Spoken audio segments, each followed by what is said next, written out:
अट्टल सोनसाखळी चोर गीताराम आसाराम रणपिसे वय वर्ष 32 राहणार साठे गल्ली वडाळा गाव इंदिरानगर नाशिक यास अटक केल्याची माहिती नाशिक क्राईम ब्रँच युनिटचे वरिष्ठ पोलीस निरीक्षक अनिल शिंदे यांनी दिली आहे।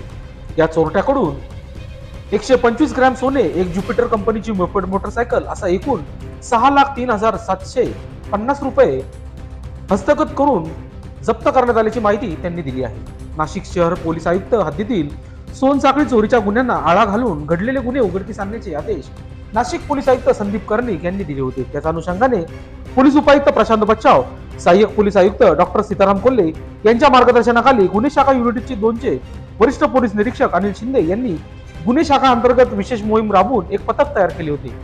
गेल्या 3 वर्षांपासून पोलिसांना गुंगारा देऊन अट्टल सोनसाखळी चोर इंदिरानगर येथे येणार असल्याची गोपनीय माहिती परमेश्वर दराडे यांना